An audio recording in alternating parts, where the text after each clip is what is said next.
Hey YouTube, Gear Twig here, bringing you all an update to my Nephthys Yugioh deck profile.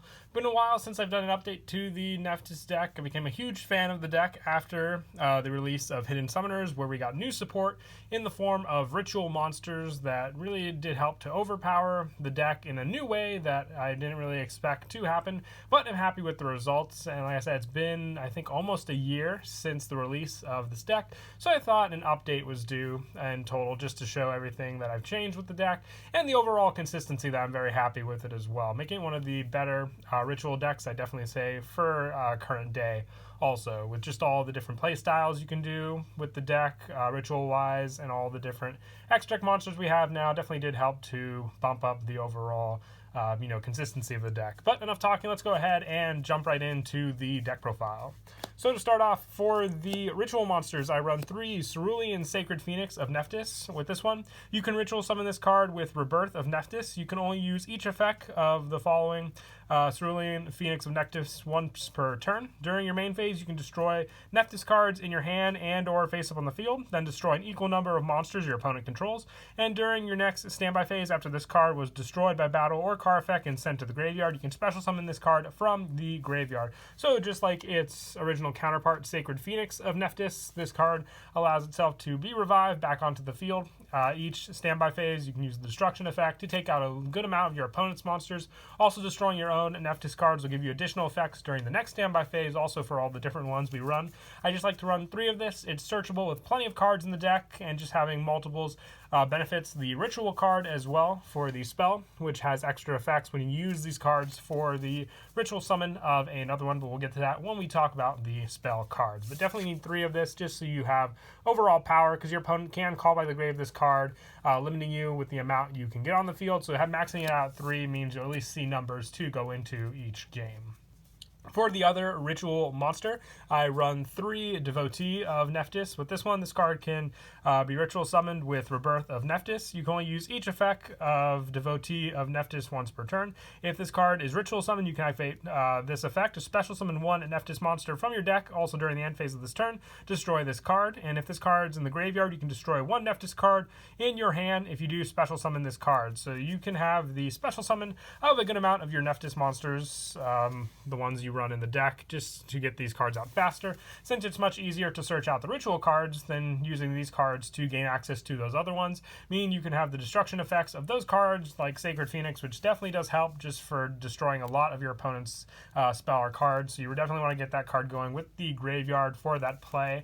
And having Devotee help with this special summon, it's only a level 2 ritual as well, so you don't really have to put that much of an investment for the ritual play into this card. One of the main cards I always like ritualing summoning this card for is one of our best effect monsters in the deck, which is Disciple of Nephthys. With this one, during your main phase, you can destroy 1 card in your hand, and if you do, add 1 Nephthys monster from your deck to your hand, except Disciple of Nephthys. And during your next standby phase, after this card was destroyed by a card effect and sent to the graveyard, you can add 1 Nephthys spell or trap from your deck to your hand. You can only use each effect of Disciple of Nephthys once per turn. So with this card's search effect, you can destroy other cards like I already stated before, but also meets the equal requirements for Devotee of Nephthys. So if you were to ritual summon and use this card with the spell, they can cover all the costs for that there, setting it up for that. The only thing is you can use the other destruction effects from your hand to get the spell or trap search if you need that also for additional cards to add to your hand. For some of the one-ofs, I run 1 Chronicler of Nephthys. You can target 1 Nephthys card in your graveyard, except Chronicler of Nephthys, destroy 1 card from your hand, and add that target to your hand. So this is more of a recycle card, and then after the turn, this card is destroyed by a card effect and sent to the graveyard. It lets you add a Nephthys card from your graveyard to your hand. I only run the 1 since it's the graveyard recycle card. Doesn't really search from the deck as much, so not as consistent for that. Same with Matriarch of Nephthys. You can target 1 level 4 lower Nephthys monster in your graveyard, except Matriarch of Nephthys, destroy 1 card in your hand, and if you do, special summon the target in defense. It's another graveyard recycle card, so just very specific with that one. Giving you the special summon also when this card was destroyed just gives you more and more resources, especially for your level 2 Nephthys monster to go into, which is the thing to remember when you need those ritual costs.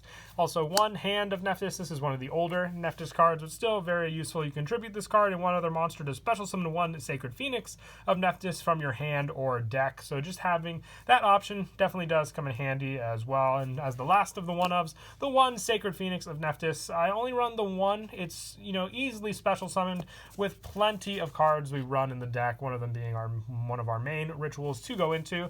And just having this card to rely on with Cerulean destroying the monsters and Sacred Phoenix of Nephthys destroying the spell and traps, you can easily clear out your opponent's whole board with these cards. But like I said, you only really need the one, because once it's in the graveyard, it special summons back onto the field.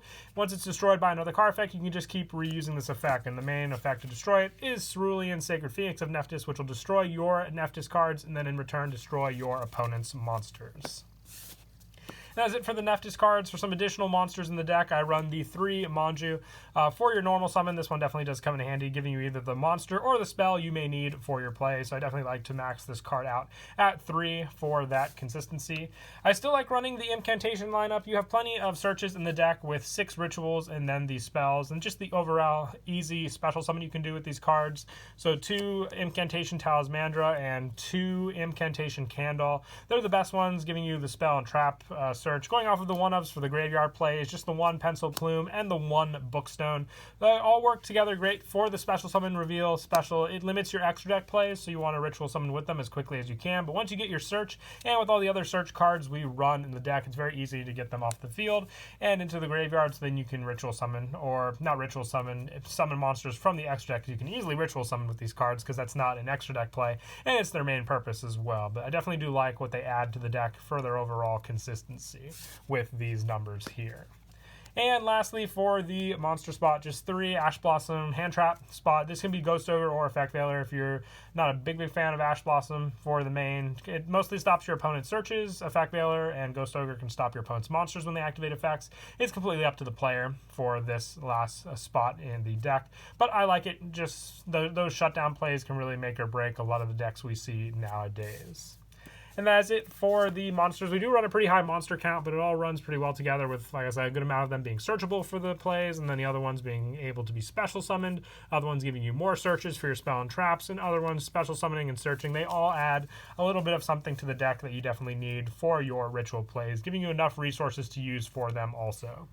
For the spells, one of the most important ones in the deck is Rebirth of Nephthys. With this one, this card can be used to ritual summon any Nephthys ritual monster. You must also tribute monsters from your hand or field whose total levels equal or exceed the level of ritual monsters you ritual summon. Then, if you tributed Devotee of Nephthys or Cerulean Sacred Phoenix of Nephthys, you can destroy 1 card on the field. So having those multiples in your hand gives you that additional card destruction play, which if there's like a back row on the field and you want to clear that out before you go for Cerulean Phoenix's play, you can use this spell with its own. You can even use other ones like Sacred Phoenix of Nephthys or the other monsters for the cost for the rituals. Having them in the graveyard means you can easily recycle them with some of the other cards and then search out more of the ritual plays to use also. But you definitely need 3 of this card in the deck.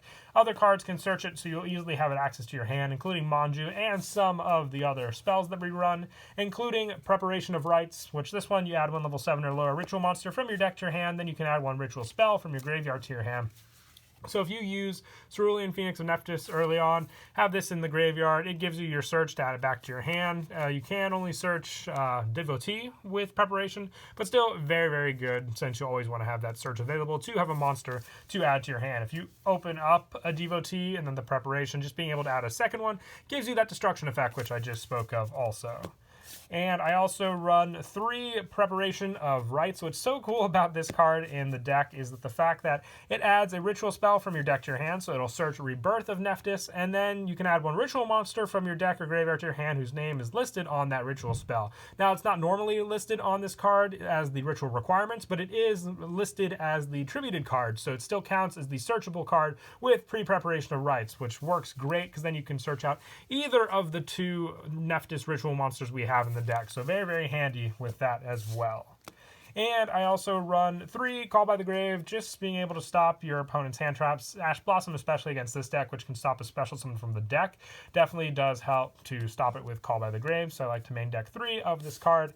And for the trap card spot, the only trap I run in the deck, and I haven't used it in the deck and any decks in a while, but really, really works well in this deck with the destruction of a monster by card effects for all the Nephthys, is Torrential Tribute. I like to run 3 of this. Not only can it mess up your opponent's plays when they're going for the Field Swarm, but it can help profile benefit you next standby phase for your destruction of your Nephthys cards if they're on the field, especially if you use Disciple, destroy with a card effect on your opponent's turn. Get that search during the next standby phase and have your opponent's whole board cleared out with this card. Very, very useful. It doesn't require life like the Solemn Brigade, but still benefits the main purpose of the deck, like I said. And that is it for the main deck. When I'll move on to the extra deck, I run 2 Nephthys, the Sacred Flame. This is the link monster for the Nephthys monsters. You need 2 monsters, including a ritual monster. Whether this card is on the field in the extra monster zone, monsters your opponent control cannot target Nephthys monsters in the monster zone. This for attacks. This card gains effects based on the number of ritual monsters for its link summon. If you use 1, it cannot be destroyed by battle. If you use 2, it cannot be destroyed by card effects. And also, it gains 1200 attack, and also with 3, and either player can target this card with card effects. Also, it gains another 1200 attack. A true powerhouse if you use all 3 of the ritual. Almost impossible to get on the field, but very, very easy to summon out with great link arrows for extra deck spots, but still, you want to make full use of the ritual plays when you get this card out this way. I also run 2 Nephthys, the Sacred Preserver. You need 2 Nephthys monsters to make it. You can only use the following effects of Nephthys, the Sacred Preserver, once per turn. During your main phase, if this card was link summoned, you can activate one of these effects. Add 1 level 8 Wing Beast type monster from your deck to your hand. You can only use ritual spell from your graveyard to your hand. It gives you the recycle power, which definitely does come in handy being a link 2. It's also easier to make. And you can destroy 1 Nephthys monster this card points to special summon 1 Nephthys monster with a different original name from your graveyard, negate its effects. But still gives you monster resources, which is why I like running this with the awesome link arrows, just like the Sacred Flame, to rely on also. For some of the other link monsters I run the deck, I run 1 Wind, the Wind Charmer Verdant, and 1 Hita, the Fire Charmer Ablaze. You run plenty of wind and fire monsters in the deck also, so very easy to make these cards. You just need 2 monsters, including one of those for each of these respectively, so being able to take your opponent's cards from their graveyard is just an added bonus depending on which one you go for also. For some of the generic link monsters, I run 1 Underclock Taker, 1 Nightmare Cerberus, 1 Nightmare Phoenix, 1 IP Masquerena, 1 Triple Burst Dragon, 1 Nightmare Unicorn, and 1 Borreload Dragon. And then for the Exceed monsters, I run the 1 number 38 Hope Harbinger and 1 number 68. You have the Cerulean Sacred Phoenix, which is right here, and the Sacred Phoenix of Nephthys, which you can overlay for these 2. It's an emergency play if the destruction plays aren't going well, giving you a spell negation and a graveyard prevention card from your opponent to use, which is why I like to run these 2 as the Exceed options in the deck. But that is it for the deck profile. I hope you all enjoyed the video. Like I said, it feels like forever since I've done an update to the Nephthys deck, so glad I was finally able to bring one up to date with the cards I still use in it. But until next time, please don't forget to leave a like and subscribe, and Kira Twig out.